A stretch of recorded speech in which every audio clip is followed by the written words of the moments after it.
Hello everyone, this is Anjali Luthra, your plus educator for computer science and informatic practices. Welcome to the channel और आज हम करेंगे case study question based on computer networks. जी हाँ, so computer networks के ऊपर based आपको एक केस स्टडी क्वेश्चन आता है विच कैन बी फॉर 4 और 5 marks in your CBSE board exam for class 12th। आप चाहे आपके पास आईपी हो, चाहे आपके पास सीएस हो, इंफॉर्मेटिक्स प्रैक्टिसेस में भी आता है, कंप्यूटर साइंस में भी आता है। और ये क्वेश्चन पिछले कई सालों से आ रहा है। It's been 17 years. जी हाँ, 17 ईयर्स से मैं ये सब्जेक्ट्स पढ़ा रही हूँ and this question has been there in all previous year papers. ठीक है, तो ये एक ऐसा क्वेश्चन है जो आप लेके चलिए कि 100% श्योर शॉट आपको आना ही है और ये आपको पूरे मार्क्स देके जाएगा, क्योंकि हम यहाँ पर अच्छे से प्रैक्टिस करेंगे इन क्वेश्चंस की, so that we make sure कि आप गलती से भी इसमें कुछ गलत ना करो। So now coming to the question, as you can see यहाँ पे बोला हुआ है कि ईस्ट वेस्ट टेक्सटाइल्स लिमिटेड है that has decided to network all its offices spread in 5 buildings as shown below. So आपके पास बिल्डिंग 1 है, बिल्डिंग 2 है, बिल्डिंग 3 है, बिल्डिंग 4 है, बिल्डिंग 5 है। अब इन बिल्डिंग्स के बीच में आपको डिस्टेंस का टेबल दिया होता है। जब भी आप केस स्टडी क्वेश्चन देखोगे, हमेशा हमेशा मार्क माई वर्ड्स, आपको 2 टेबल्स दिए होंगे। एक दिया होगा डिस्टेंस टेबल जिसमें हर बिल्डिंग का दूसरी बिल्डिंग के साथ डिस्टेंस बताया होगा, और एक आपको दिया होता है कि कंप्यूटर्स कितने हैं, how many computers you have in every building.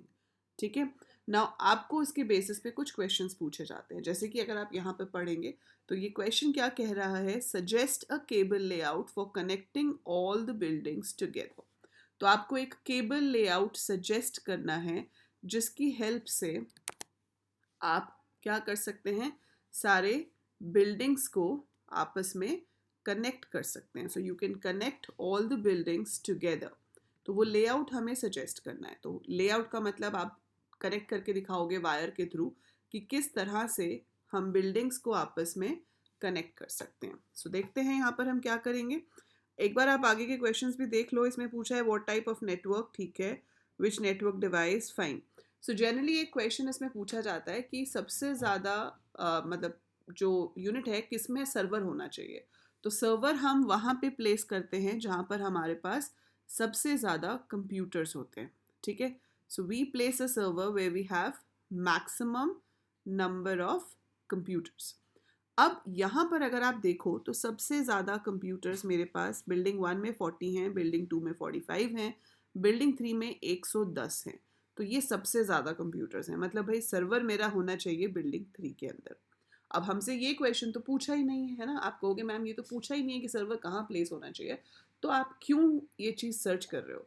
ये इसलिए सर्च कर रही हूँ क्योंकि बेस्ट लेबल केबल लेआउट जो है वो बनाने का एक तरीका क्या होता है कि आप ये जगह देख लो कि सर्वर कहाँ पे आएगा। तो सर्वर आएगा बिल्डिंग 3 में। तो एक तरीका है स्टार टोपोलॉजी। स्टार टोपोलॉजी के अकॉर्डिंगली हमारा ये बिल्डिंग 3 बाकी चारों बिल्डिंग्स के साथ कनेक्ट हो जानी चाहिए। So I should connect building 3 with all others, क्योंकि सर्वर कहाँ है यहाँ पे। तो जहाँ पे सर्वर है उसको मैं बाकी सबके साथ कनेक्ट कर सकती हूँ। आप चाहो तो लेआउट में 2 सजेशंस दे सकते हो, क्योंकि काफ़ी स्टूडेंट्स इस चीज़ में कंफ्यूज होते हैं। बेटा थ्योरी पेपर है, अगर आपको कंफ्यूजन है और यहाँ पर इकोनॉमिकली वर्ड यूज नहीं है तो आप 2 लेआउट भी सजेस्ट कर सकते हो। 1 लेआउट विल बी जहाँ पर सर्वर है उसको बाकी सबसे कनेक्ट कर दो, and this will be star topology. आपको ऐसे ही इसको नोटबुक में मतलब अपनी आंसर शीट में ड्रॉ करना है and you have to give the reason कि हमने यहाँ पर इसको सेंटर में इसलिए लिया क्योंकि सर्वर यहाँ पे प्लेस होगा। That will make the services faster. ये एक चीज़ हो गई। दूसरी चीज़ होती है इकोनॉमिकल कनेक्शन में लेआउट। वो मैंने आपको इससे पहले वाले क्वेश्चन में भी बताया था। उसमें क्या होता है कि हम सबसे कम केबल का इस्तेमाल करते हैं। तो हम यहाँ पर देखेंगे कि सारे डिस्टेंसेस में से सबसे छोटा डिस्टेंस कौन सा है। तो वो सबसे छोटा डिस्टेंस है 20 मीटर बिल्डिंग 1 और बिल्डिंग 2 के बीच में।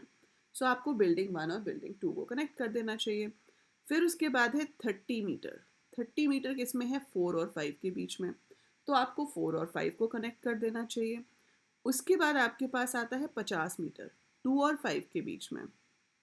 तो 2 और 5 कनेक्ट हो जाना, नहीं 2 और 3 के बीच में है। So it's not between 2 and 5, it's between 2 and 3। सो ये है 50 मीटर बिटवीन 2 एंड 3, ये कनेक्ट हो गया। उसके बाद अगला है 70, 3 और 5 के बीच में। ये कनेक्ट हो गया। ये सबसे छोटे डिस्टेंस वाले जो हैं हमने सिर्फ उनको कनेक्ट किया। जब आप ये देख लो कि पांचों कनेक्ट हो गए हैं, देन दैट्स इट, आपको आगे नहीं जाना। सो दे आर कनेक्टेड, अब ये एक दूसरे तक पहुंच सकते हैं इस कनेक्शन से, सो दैट इज इट। इसमें टोटल केबल हमें कितनी चाहिए, 170 metre. So 170 metre of total cable length is required. और ये टोपोलॉजी अगर आप देखोगे तो ये स्टार नहीं है, इसमें सब एक ही लाइन में कनेक्टेड है, ये इसके साथ, ये इसके साथ, ये इसके साथ, ये इसके साथ। So this topology will be called बस टोपोलॉजी। ज़रूरी नहीं है कि इकोनॉमिकल वाला बस ही बने, वो स्टार भी बन सकता है, डिपेंड्स कि आपके डिस्टेंसेस कैसे दिए हुए हैं। तो यहाँ पे जो डिस्टेंसेस दिए हुए हैं उसके हिसाब से हम जो इकोनॉमिकल बना रहे हैं, जिसमें कम से कम केबल लगेगी, वो आपका बस टोपोलॉजी बन रहा है। और दूसरा तरीका क्या था कि आप बिल्डिंग 3 को बीच में रख के उसके बाकी चारों बिल्डिंग्स के साथ कनेक्ट कर दो, ताकि आपकी सर्विसेज फास्ट हों, क्योंकि सर्वर हम वहाँ पे रखने वाले हैं। I hope it's clear. अगर आपको ये नहीं समझ आ रहा है या कोई डाउट हो रहा है तो do right in the comments, क्योंकि इसके आगे मैं और भी क्वेश्चंस आपको ये वाले प्रैक्टिस के लिए दूंगी, तो आई मेक श्योर कि मैं आपको इस पॉइंट को और अच्छे तरीके से या और डिफरेंट तरीके से एक्सप्लेन करूँ, ताकि आपको समझ आ जाए कि एग्जैक्टली हम लेआउट कैसे बना रहे हैं। Now, second question is, what type of network is formed out of LAN, MAN, PAN, WAN? Also write its full form.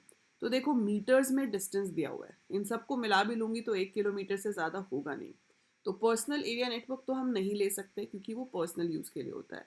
Man और वैन ये है नहीं, तो बचा LAN, it is a local area network. तो ये क्या है, लैन है, फुल फॉर्म क्या है, लोकल एरिया नेटवर्क। ठीक है, सो आप इसकी फुल फॉर्म लिखेंगे लोकल एरिया नेटवर्क। उसके बाद आपके पास आ जाता है, which network device should be used for connecting the computers within each building. So हर बिल्डिंग के अंदर आपको क्या चाहिए होता है, या तो स्विच या फिर हब। सो आप इसके आंसर में लिखोगे दैट अ स्विच और hub is required within each building to connect the computers. तो आपकी हर बिल्डिंग के अंदर जितने भी कंप्यूटर्स हैं, if you want to connect those together, we need a switch or a hub for that.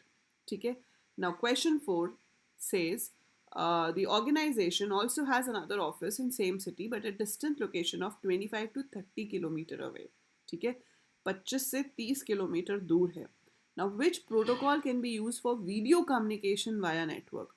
Also give name of any such video calling software. तो अब वो डिस्टेंस देखो, यहाँ पे 25 से 30 आपको सिर्फ कंफ्यूज करने के लिए लिखा हुआ है। वो 25 से 30 होता है, या 200 से 400 किलोमीटर होता है, या 2000 से 10,000 किलोमीटर होता, तो भी प्रोटोकॉल सेम रहेगा, सॉफ्टवेयर भी सेम रहेगा। आप वीडियो कॉल्स कैसे करते हो, how do you make video calls? We make video calls with the help of Skype, FaceTime, Microsoft Teams, Google Meets, है ना, जूम। तो आपके पास बहुत सारे सॉफ्टवेयर हैं आज के टाइम में जिससे हम वीडियो कॉल्स कर सकते हैं, वीडियो कॉन्फ्रेंस कर सकते हैं। अब हमें प्रोफेशनल वाले बताने हैं तो हम प्रोफेशनल वालों में ज़रूर बता सकते हैं कि माइक्रोसॉफ्ट टीम्स यूज़ हो सकता है, जूम यूज़ हो सकता है, गूगल मीट्स यूज़ हो सकता है। ठीक है, और इसके बाद आपसे पूछा गया है कि प्रोटोकॉल कौन सा यूज़ होगा। तो जो प्रोटोकॉल यहाँ पे यूज़ होगा वो होगा VoIP, voice over internet protocol. So जी हाँ, ये प्रोटोकॉल बहुत ही इंपॉर्टेंट है, इसको काफ़ी बार पूछा जाता है CBSE में, कभी कभी सिर्फ फुल फॉर्म ही पूछ लेते हैं, तो आपको ये याद रखना है, VoIP, voice over internet protocol. So इस प्रोटोकॉल की हेल्प से जितनी भी वीडियो कॉल्स होती हैं, जो भी आपकी वॉइस कॉल्स होती हैं ओवर द इंटरनेट, इंटरनेट के ऊपर जो भी वॉइस कॉल, वीडियो कॉल होंगी, वो सब VoIP की हेल्प से होती हैं, that is voice over internet protocol. So that is it. ये हमारा सेकेंड क्वेश्चन था प्रैक्टिस में। मैं आपको कम से कम ऐसे 8-10 क्वेश्चन प्रैक्टिस करवाऊंगी, ताकि इसके बाद आपको कभी भी प्रॉब्लम ना आए केस स्टडी क्वेश्चंस में, एंड आप बिल्कुल कॉन्फिडेंटली इसके आंसर करके आओ। और 10 नंबर का कंप्यूटर नेटवर्क पेपर में आता है, और इसके 5 नंबर तो आपको यहाँ से फिक्स हो ही गए, बाकी के कंप्यूटर नेटवर्क के 5 नंबर लाना भी कोई मुश्किल काम नहीं है। उसके लिए 2 मार्क वाले क्वेश्चंस की सीरीज़ भी है, जिसमें अभी हम SQL के क्वेश्चन कर रहे हैं 2 मार्क्स में, बट जल्द ही उसमें हम कंप्यूटर नेटवर्क के 2 मार्क वाले क्वेश्चंस भी करेंगे। तो आपको किस तरह के क्वेश्चंस आते हैं वो मैं आपको एक बार दिखा देती हूँ।